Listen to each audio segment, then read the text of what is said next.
Okay, my friend, thank you for coming, visiting us for this varicocele operation. You choose our clinic for varicocele operation, and you are coming from a long distance country. So can you tell me, please, what happened, how you understand that you had varicocele, and how was the diagnosis? Right, so I did a sperm test and found that it was azoospermia. Yeah.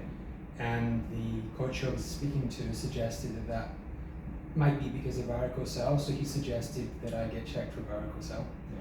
So I did, both via observational and via ultrasound, Yeah. and confirmed that I did have varicocele. With observation also they find out it was a grade 3 varicocele, it was a big varicocele, so Right.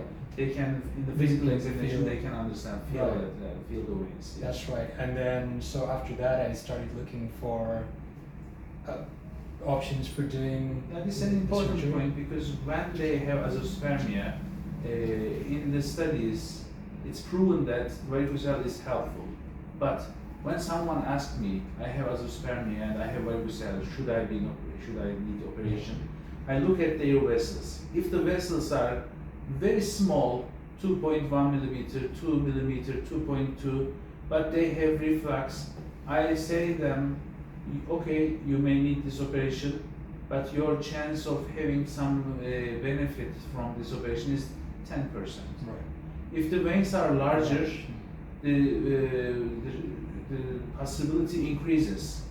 And when the veins are largest, like yours, you had big veins, long and big, large veins, the possibility rises up to 50 to 60%.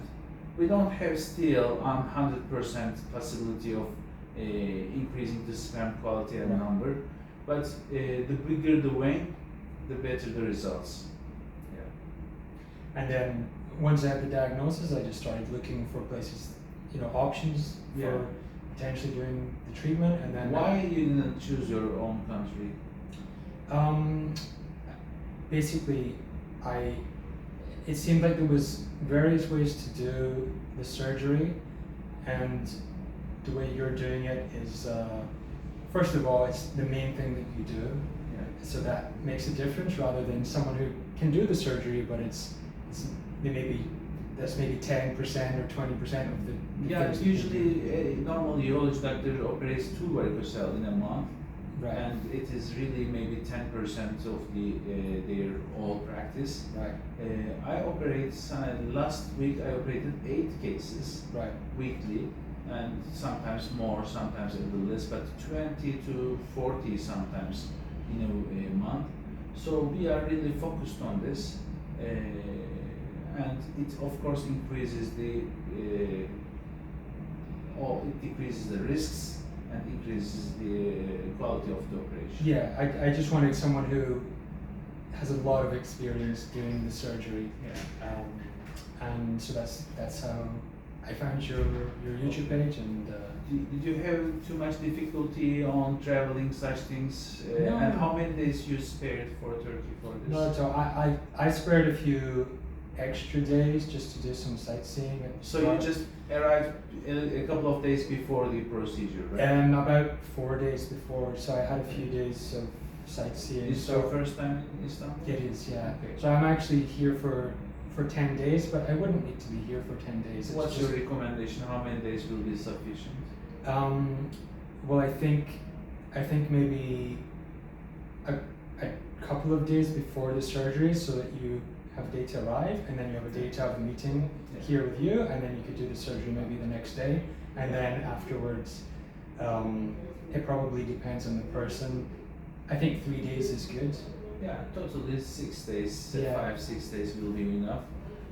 So first day for travel, and the next day. Sometimes I operate at the same day when I see the patient. Afternoon I can do the procedure, but you choose the little more expensive hospital, and in that hospital I operate at Tuesdays and Thursdays. Okay.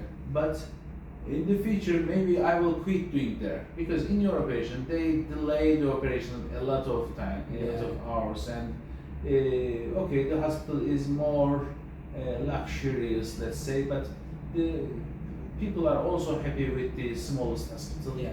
Maybe, and I am very comfortable at that hospital. Everybody knows what to do because most of the operations are done in that hospital. Right. Maybe in the future I will quit drinking the luxurious ones. Right. Okay, so do you have questions? Please ask me. Yeah, I have several questions around, getting back towards being active after the surgery. The first one maybe a little bit different.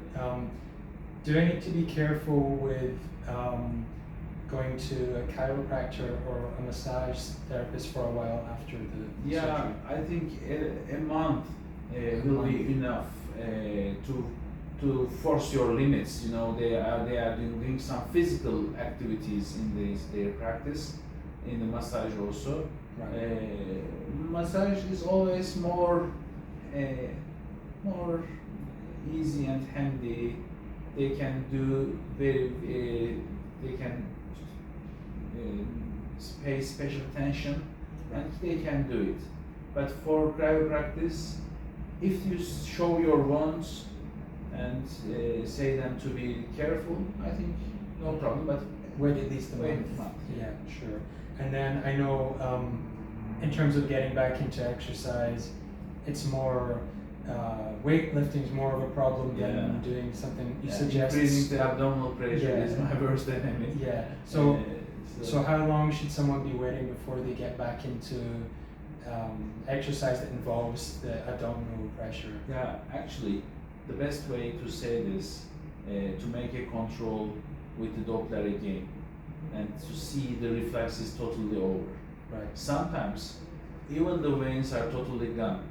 There are no big veins. There will always be small veins to drain the testicle.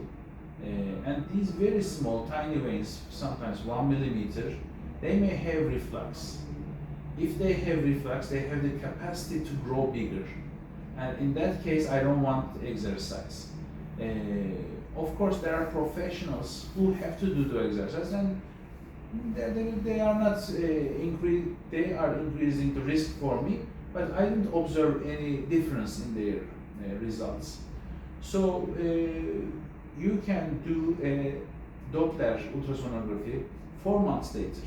Okay. So first month will be for the healing, for the adaptation of your body to the new status, and then 3 months will be good for healing. So 4 months after the procedure, it's good to do a sperm count and a Doppler ultrasonography. If in this Doppler ultrasonography there is no reflux, you will be free, but I will always ask you, please be conservative with the abdominal exercises. And then how about for that first month now after the surgery? Walking around is okay, but should walking be limited without a little bit? the increase in abdominal pressure? Even you can do some exercises, but don't increase the abdominal pressure. You mentioned swimming before. Yes. How long would you Again, suggest waiting before getting? If you into swim too fast, you increase the abdominal Right. pressure. But if you swim more in a relaxed position, in a moderate way, you will not increase the abdominal pressure and you can do it. But don't increase the abdominal pressure for 4 months. Right. And then how about stretching? Stretching is always good. Stretching is fine, but just maybe be careful if you're twisting or something. Don't tear yourself. Yeah. Don't tear the wound, but stretching is always the perfect exercise. Great. I think that's all my questions now. So I hope we can mention you have some ecchymosis, how you can call it, in the skin tissue. Oh, like the discoloration? Or? Discoloration, red coloration That's of right. the skin. You had this, it's little tiny bleedings from the skin, not from the varicocele. Right. Also, the varicocele may bleed, but if they don't do any swelling, too much swelling in the testicle, it's not important. You had only some color change in your skin, which is not important, it can happen. I will give a cream for you to decrease it, to disappear it quickly, and I will give you 3 boxes of Imperi, which is a supplement to increase the sperm numbers, sperm quality, everything. So you will start them 1 month later. Okay. Not now, 1 month later. And After the healing is yes, done. and actually you have azoospermia, so maybe it will be better to use them 6 months. Okay. So we will do like this. Thank you very much for coming, for choosing us. Thank you, doctor.